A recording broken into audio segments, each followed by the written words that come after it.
இப்போ சமீபத்தில் 4 அதிமுக சார்ந்த சட்டமன்ற உறுப்பினர்கள் ராஜினாமா பண்ணும்போது குதிரை பேரம் சொல்லி சொன்னாங்க, குற்றச்சாட்டுகள் வச்சாங்க.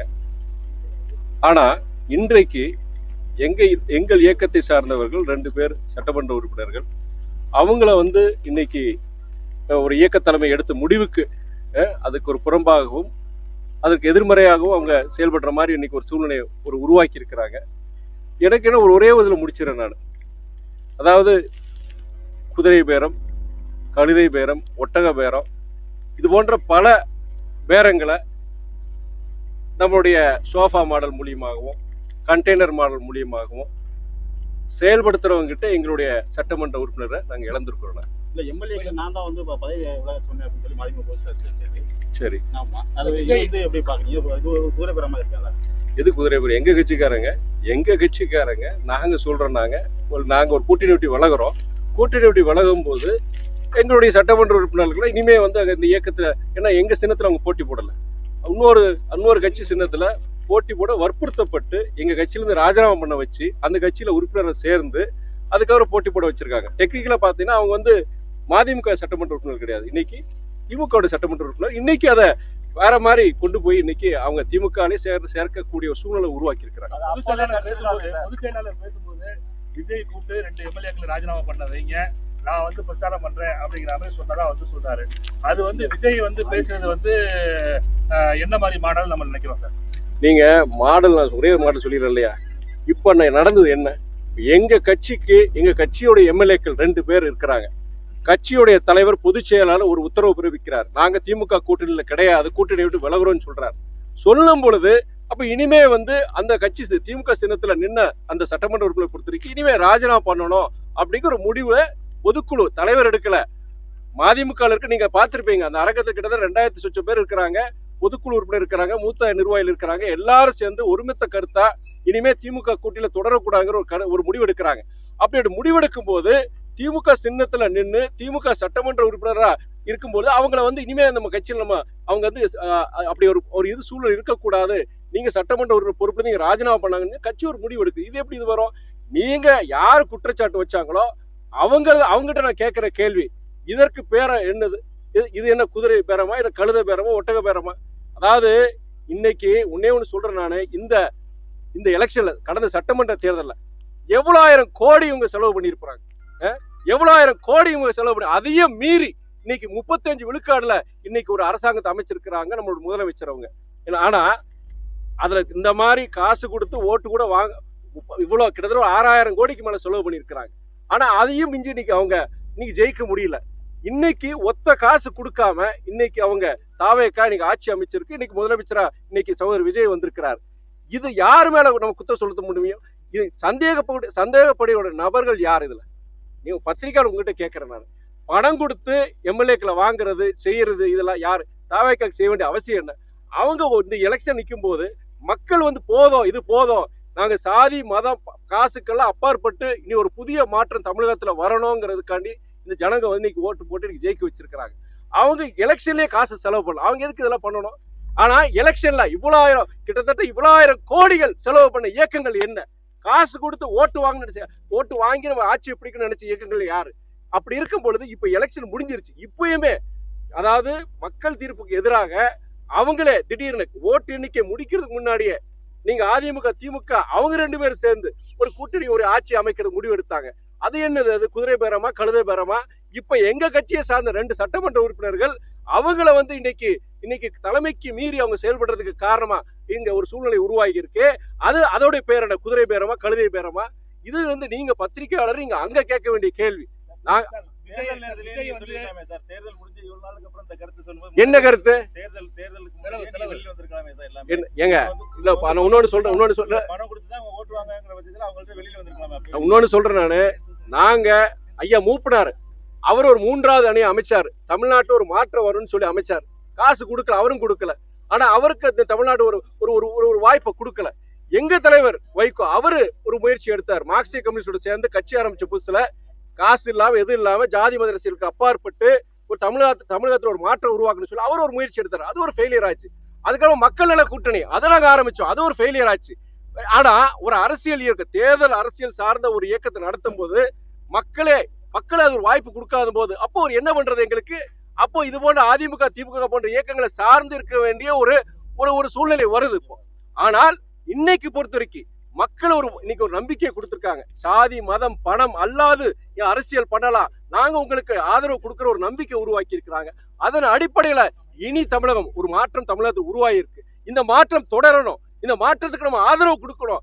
அதன் அடிப்படையில விசிகே, காங்கிரஸ், எல்லா இயக்கங்களும் மதிமுக உட்பட இன்னைக்கு அவங்க தாவைக்காக ஆதரவு கொடுத்திருக்காங்க. இதுல எந்த குதிரை பேர, நீங்க குதிரை பேர கழுதை பேர இந்த ஒட்டக பேரல எங்க கேட்க வேண்டிய இடத்துல நீங்க கேள்வி கேட்கணும், இங்க கேட்க கூடாது. இப்ப எலெக்ஷன்ல வந்து மேண்டேட் வந்து டிவிகேக்கு 107 தான் கொடுத்திருக்காங்க. 108க்கு 108 ரிஜெக்ட் பண்ணிட்டாரு 107. இந்த நிலையில விசிகே இடதுசாரிகள் உள்ளிட்ட கட்சிகளோட ஆதரவோட தான் பண்றாரு. இருப்பினும் வந்து அவரோட மேண்டேட் 118 வரணுங்கிறதுக்காக ஏடிஎம்கே எம்எல்ஏக்கள் இப்போ இது வரைக்கும் வந்து 6 பேர் ராஜினாமா பண்ணிருக்காங்க. உங்களுடைய எம்எல்ஏக்கள் 2 பேரும் ராஜினாமா பண்ண சொல்லியிருக்காங்க. அவங்களுடைய மேண்டேட் வந்து 118 நம்ம கொண்டு வரணுங்கிற மேண்டேட்ல போறாங்க. அப்படிங்கும் போது இது வந்து என்ன பேரும் விசிகே, பொது உடைமை இயக்கங்கள், காங்கிரஸ் எல்லாம் தெளிவா சொல்லிட்டாங்க. எந்த காரணத்துக்காக நாங்கள் தாவேக்கா அந்த அரசு ஆதரிக்கிறோம், ஏன் நம்முடைய சகோதரர் விஜயை நாங்க ஆதரிக்கிறோங்கிறது அந்த இயக்கங்கள் தெளிவா சொல்லிட்டாங்க. அதாவது தாவேக்காக்கு சகோதரர் விஜய்க்கு வந்து அப்சல்யூட் மெஜாரிட்டி கிடையாது. நீங்க சொல்ற மாதிரி 118 இருந்தாதான் அவங்களுக்கு அப்சல்யூட் மெஜாரிட்டி. அப்படி இருக்கும் பொழுது ஆதரவு, ஒருவேளை காங்கிரஸ் நீங்க பொது உடைமை இயக்கங்களை ஆதரவு கொடுக்கலன்னு வச்சுக்கோங்க, என்ன நடக்கும்? ஜனாதிபதி ஆட்சி வரும். ஜனாதிபதி ஆட்சி பொறுத்த வரைக்கும் இன்னைக்கு தமிழ்நாடு மக்கள், வாக்காளர் பெருமக்களுடைய மனநிலைக்கு ஏற்ப இருக்காது. அது டெல்லியில இருந்து ஒரு அரசாட்சி மாதிரி இருக்கும். அது வந்து தமிழ்நாட்டில் நடந்துடக்கூடாதுங்கிறதுக்காண்டி ஒரு தொங்கு மந்திரி சபை ஹங்க அசம்பிளி வந்துடக்கூடாது, மக்களுடைய தமிழ்நாட்டு மக்களுக்காக இப்ப இங்கு அந்த ஒரு நலன் கருதி இப்படி ஒரு இந்த இயக்கங்கள்லாம் இன்னைக்கு வந்து தாவேக்காக்கு இன்னைக்கு ஆதரவு அளிச்சிருக்கிறாங்க. அப்படி இருக்கும் பொழுது இதுல வேற என்ன இருக்கு? யாரு நீங்க இந்த கடந்த 30 வருடங்களாக தமிழ்நாடுடைய இந்த இழிநிலைக்கு காரணமானது எங்க? உங்க பத்திரிகையாளர்கள் எல்லாம் தெரியும். இன்னைக்கு சூழ்நிலைக்கு நீங்க வேற கேள்வி அதுக்கு உண்டான கேள்வி கேட்க மாட்டேங்கிறீங்க. சொல்லுங்க, சிரிக்கிறீங்க பாத்தீங்க, உங்களுக்கே தெரியுது. 30 வருஷமா தமிழ் இல்ல 30 வருஷமா தமிழ் இல்ல நான் சொல்ற கேளுங்க, 30 வருஷமா தமிழ்நாடு குட்டிச்சவராக்குறது யார்? நீங்க ஒரு கேள்வி கேட்டீங்க, ஒரே பதில் சொல்லிடுறேன். ஒரே என்னன்னா, நீங்க ஒரு கேள்வி கேட்டீங்க, நீங்க இத்தனை வருஷம் கூட்டணியில் இருந்தீங்க, என்ன செய்யறது? ஒரு தேர்தல் அரசியல் இருக்கும் போது, ஒரு அரசியல் கட்சி நடத்தும் போது, அப்போ தேர்தல் ஜெயிச்சானில யாரும் ஒரு அரசியல் இயக்கம் இயங்க முடியாது. நாங்க முயற்சி பண்ணோம், மூப்பனரையா முயற்சி பண்ணாரு, நீங்க புரட்சி கலைஞர் விஜயகாந்த் அது முயற்சி பண்ண, எல்லாருமே முயற்சி பண்ணோம். அதுக்கு உண்டான ஒரு சூழ்நிலை உருவாகல. இன்னைக்கு ஒரு வாய்ப்பு வந்திருக்கு, ஒரு மாற்றம் ஏற்பட்டிருக்கு. சாதி மதம் பணம் இல்லாத ஒரு தூய அரச, ஒரு லஞ்ச லாவண்யம் இல்லாத ஒரு அரசாங்கத்தை இன்னைக்கு பாக்குறோம். இப்படி ஒரு மாற்றத்துக்காண்டி நம்ம பல வருஷமா பார்த்துட்டு இருக்கோம். பல இயக்கங்கள், பல தலைவர்கள் முயற்சி பண்ணாங்க. இன்னைக்கு சூழ்நிலையை நாங்க முடிவு எடுத்திருக்கிறோம். தொடர்ந்து இந்த ஆட்சி வரக்கூடிய பல்வேறு அரசு ஊழியர்கள் வந்து லஞ்ச ஒழிப்புத்துறையாக கைது செய்யப்பட்டிருக்காங்க. லஞ்சம் இல்லைன்னு நம்ம எப்படி சொல்ல முடியுது? அதே போல வந்து சட்ட ஒழுங்குலையும் எந்த மாற்றம் இல்லை, அதோட கூடுதலா தான் அதாவது நீங்க சட்டம் ஒழுங்கு பொறுத்த வரைக்கும் ஒண்ணு சொல்றேன் நானு, நீங்க சட்டம் ஒழுங்கு இன்னைக்கு ஒண்ணு சீர்கேடல, இதுக்கு உண்டான இப்படி ஒரு சூழ்நிலை உருவாகிறதுக்கு யார் காரணம்? இன்னைக்கு இது போதைப் பொருள் கலாச்சாரம் எல்லாம் பொறுத்த வரைக்கும் பல வருஷமா தமிழ்நாடு மாத்திரம் கிடையாது, இதே பத்திரிகை சந்திப்பில் நீங்க கேள்வி கேட்டிருக்கிறீங்க. அதாவது தமிழ்நாடு சார்ந்த பிரச்சனை கிடையாது, இந்தியா முழுவதும் இன்னைக்கு அது போதைப் பொருளுடைய இது வந்து ரொம்ப அதிகமாயிட்டு இருக்கு. அது வருஷத்துக்கு வருஷம் கூட்டிட்டு தான் போயிட்டு இருக்கு. நம்ம தமிழ்நாடோட வட மாநிலங்கள் இதோட பிரச்சனை ரொம்ப ஜாஸ்தியா இருக்கு. இப்போ இந்த இப்படிப்பட்ட ஒரு சூழ்நிலையை பொறுத்த வரைக்கும் இந்த அரசாங்கம் இன்னைக்கு வந்து 40 நாட்கள் கிட்டத்தட்ட ஒரு 40 நாட்கள் ஆகுது.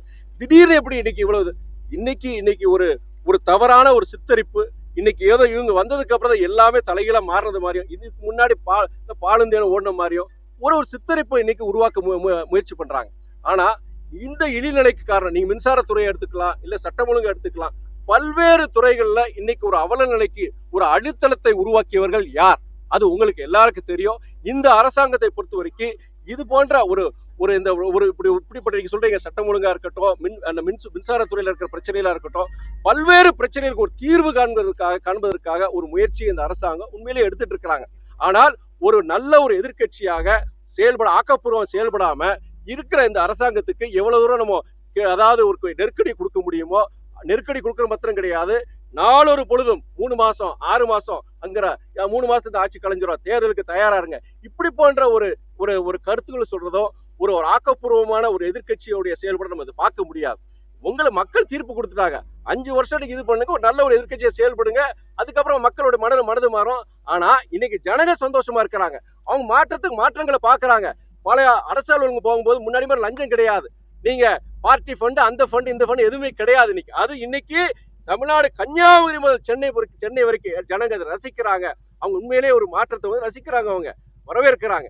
இப்படிப்பட்ட சூழ்நிலை, இப்படிப்பட்ட ஒரு அரசாங்கத்துக்கு ஆக்கப்பூர்வமான எதிர்க்கட்சியா செயல்படும். அதை விட்டுட்டு ஒரு நாள் கூட அவங்களை சகிச்சுக்க முடியல அவங்களால. அவங்க இந்த இப்படி ஒரு மாற்றம் எதிர்பார்க்கல. அதிர்ச்சியில் இருக்கா, அந்த அதிர்ச்சியில மீளவே முடியல அவங்களால. இன்னைக்கு 6-7 தொகுதிக்கு இடைத்தேர்தல் வரதா இருக்கு. எத்தனை தொகுதி வரப்போகுதுன்னு தெரியல.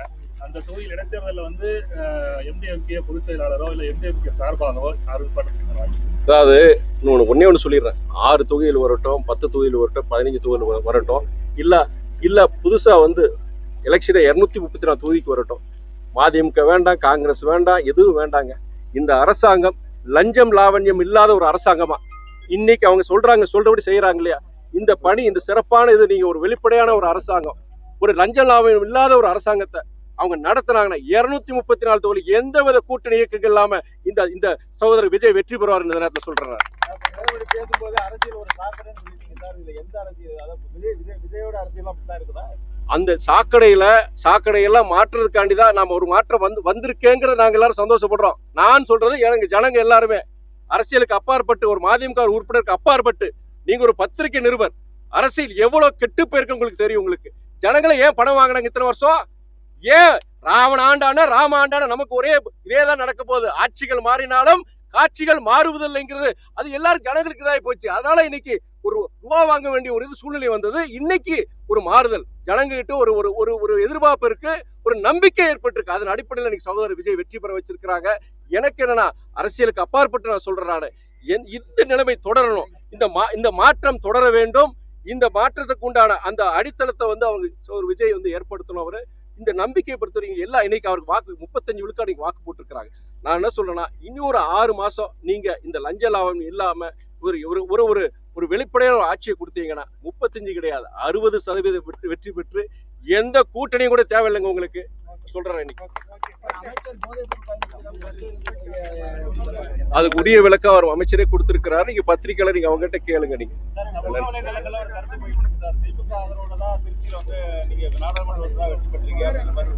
அதாவது ஒன்னே ஒண்ணு சொல்லிடுறேன் நானு.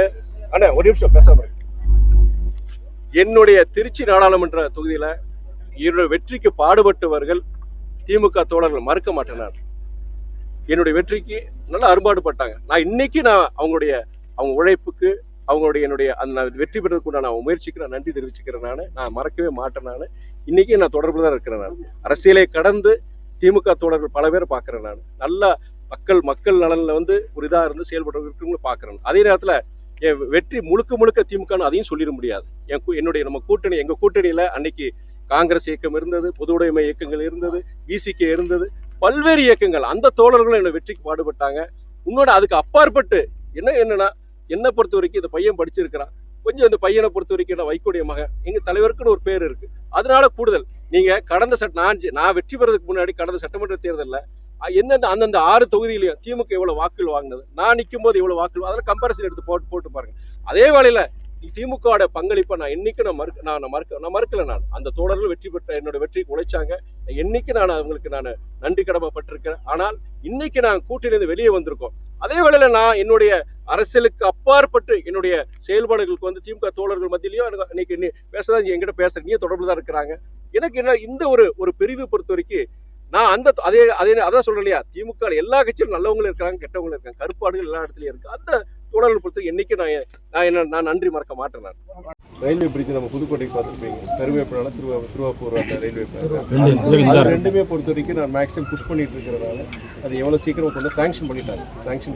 கிட்டத்தட்ட 15 வருஷமா நடக்காத விஷயம், நடக்காத சாங்ஷன் பண்ணிட்டாங்க. இப்போ கீரனூர் போயிட்டு வந்தா அங்கே நம்ம ரயில்வே ஸ்டேஷன் ரொம்ப மோசமாக இருக்குது. அதுக்குண்டான நம்ம எல்லாமே ஏற்பாடு பண்ண சொல்லிட்டு வந்திருக்கிறோம். புதுக்கோட்டைக்கு பொறுத்தவரைக்கும் 2 ட்ரெயின் நம்ம ஸ்டாப்பேஜ் கொண்டு வந்திருக்கிறாரு. உங்களுக்கு ஒன்று பனாரஸ் எக்ஸ்பிரஸ், ராமேஸ்வரத்து பனாரஸ் போகிறது, இன்னொரு பனாரஸ்லேருந்து ராமேஸ்வரந்து அயோத்தியா போகிறது. ரெண்டுமே புதுக்கோட்டை ஸ்டாப்பேஜில் கொண்டு வந்திருக்கேன். மேற்கொண்டு ஸ்டாப்பேஜஸ் நம்ம கேட்குறோம், கீரனூருக்கு கேட்குறோம், புதுக்கோட்டைக்கு கேட்குறோம். அதாவது சொல்ல ரயில்வே துறை, தேசிய நெடுஞ்சாலைத்துறை, அதே மாதிரி நம்ம திருச்சியிலேருந்து புதுக்கோட்டை வழியாக நமக்கு காரைக்குடி போகிற அந்த 4 வழிச்சாலை அதுவே இப்போ சாங்ஷன் பண்ணிட்டாங்க. அதையும் நான் புஷ் பண்ணிட்டு இருக்கிறாங்க. இந்த மாதிரி விஷயங்கள் நான் மேக்ஸிமம் பண்ணிட்டு இருக்கிறேன். இருந்தாலுமே இது போட்டு சின்ன சின்ன இப்போ ரேஷன் கடை கேட்டீங்க, இடம் இருக்குது, நான் என்னால் செய்ய முடியும். மற்ற விஷயங்களை பார்த்தீங்கன்னா இது வந்து அந்த சட்டமன்ற உறுப்பினர் இல்லை அந்த துறை சார்ந்த அமைச்சர்கள் அவங்க தான் வந்து அழுத்தம் கொடுத்து பண்ணணும். இருந்தாலுமே நான் அதை விடுற மாதிரி இல்லை. கண்டிப்பாக என்னால் முடிஞ்ச அளவுக்கு முயற்சி பண்ணி நான் கொண்டு வருவேன். சரிங்களா? அண்ணன் கொஞ்சம் ப்ரொபோசல் பண்ணி நீங்கள் அந்த அமைச்சர்கிட்ட பேசணும். அதாவது இப்போ அண்ணனை வச்சுக்கிட்டே சொல்கிறாரு, திடீர்னு கோரிக்கை கொடுக்குறாரு. ஒரு எம்பியோடைய ஒரு ரைட்ஸ் அண்ட் டியூட்டிஸ், என்னென்ன உரிமைகள் இருக்குது, என்னென்ன கடமைகள் இருக்குங்கிறது பல பேருக்கு தெரியாது. ஒரு கவுன்சிலர் செய்ய வேண்டியது, ஒரு பஞ்சாயத்து பிரசிடென்ட் செய்ய வேண்டிய வேலை. இப்போ நீங்கள் ரேஷன் கடை இந்த மாதிரி சொல்கிறீங்க, சாக்கடை வசதி, இதெல்லாம் வந்து லோக்கல் பாடியில் இருக்கிறவங்க தான் செய்யணும். இது வந்து என்னோட எம்பினால பண்ண முடியாது. எனக்கு யோசிச்சு பாருங்க, 6 சட்டமன்ற தொகுதிகள் இருக்குது, இது என்னால் செய்ய முடியாது. என்னுடைய பணி என்னன்னா, நான் சொன்ன மாதிரி ரயில்வே துறை, நெடுஞ்சாலைத்துறை, விமான போக்குவரத்து, இது போன்ற விஷயங்கள் நான் பண்ணலாம். இது போன்ற விஷயங்களை வந்து நான் மாவட்ட ஆட்சியர் கவனத்துக்கு கொண்டு போகலாம். இருந்தாலுமே இப்போ இங்கே எனக்கு ஒரு மரியாதை இருக்கிறதுனால மாவட்ட ஆட்சியர்களை அழுத்தம் கொடுத்து துறை சார்ந்த அமைச்சர்கிட்டையும் நான் பரிந்துரை பண்ணுறேன், கண்டிப்பாக பண்ணுறேன். ஆனால் இதோடைய கடமை யாருன்னா தொகுதி எம்எல்ஏ, இங்கே இருக்கிற லோக்கல் பாடியில் இருக்கிறாங்க இல்லையா, அதனால் நாளைக்கு எலெக்ஷன் வரும்போது நான் இன்னொன்று உங்கள்கிட்ட சொல்கிறேன், இது தேர்தல் முடிஞ்சு வச்சுப்போம், உங்கள் எல்லாருக்கும் நான் சொல்கிறேன், நீங்கள் கட்சி பார்க்காதீங்க, அதான் சொல்கிறேன், ஏஜின்னு பார்க்காதீங்க. நீங்கள் யார் வந்தாங்க உங்கள் இதுலேயே, உங்கள் இது கிட்டத்தட்ட எத்தனை பேர் இங்கே இருக்கீங்க இந்த இதில்? இப்போ அடுத்து மாநகராட்சி இணைச்சதுனால கவுன்சிலர் தான் வருவாங்க, கவுன்சிலர் தான். நீங்கள் ஒரு அசோசியேஷன் மாதிரி, இது ஒரு குடியிருப்பு சங்கங்க மாதிரி நீங்கள் ஃபார்ம் பண்ணிக்கோங்க. நீங்கள் எல்லாரும் சேர்ந்துட்டு இந்த அசோசியேஷன் மூலியமா உங்கள் சார்பாக ஒருத்தரை நீங்கள் நிப்பாட்டுங்க. எந்த கட்சியும் வேண்டாம், சாதி வேண்டாம், மதம் வேண்டாம், எந்த கட்சி, எல்லா கட்சியிலையும் கருப்பாடு இருக்க தான் செய்யறாங்க. அரசியல்னாலே சாக்கடை தான், புரியுதுங்களா உங்களுக்கு? அதனால அது நான் திருச்சியில பாக்குறேன், மெட்ராஸ்ல பாக்குறேன், சில இடங்கள்ல அந்த குடியிருப்பு சங்கம் பொறுத்தவரைக்கும் எந்த அரசியல் சார்பு இல்லாத நபர்களை அவங்க வந்து கவுன்சிலர் தேர்ந்தெடுக்கிறாங்க. அப்படி தேர்ந்தெடுக்கும் போது அவங்களுடைய பணியாளர் மாதிரி இருக்கிறாப்ல, கூப்பிட்ட இடத்துக்கு வருவாங்க, எப்போ அது மனு கொடுத்துட்டேன்னு சொல்றாங்க, கவுன்சிலர் அந்த மாதிரி இருக்கிறாங்க. அந்த இடத்துல பார்த்தீங்கன்னா 90 விழுக்காடு மேக்ஸிமம் பிரச்சனைகள் கிடையாது. ஆனால் அரசியல் இயக்கங்களே நல்லவங்க இருக்கிறாங்க. மொத்தமாக 19 சொல்லிட முடியாது. ஆனால் இந்த இதில் ஏதாவது ஒரு இயக்கத்தில் இது சார்ந்தவர் நல்லா சிறப்பாக செயல்பட்டு இருந்தாலும் அவர் ஆதரிங்க. இது நான் எங்கள் கட்சி இருந்தாலும் சொல்லிடுறேன். நீங்கள் அந்த மாதிரி நீங்கள் ஒரு இந்த மெசேஜ் வந்து நான் எல்லார்கிட்ட கொடுக்க சொல்கிறேன். இப்போ நான் சொன்னதை இது உங்கள் குடியிருப்பில் வாட்ஸ்அப் குரூப்ஸில் இருக்கும், எம்பி வந்தாருங்க, இது மாதிரி சொன்னாருங்க, அடுத்து அந்த மாதிரி பண்ண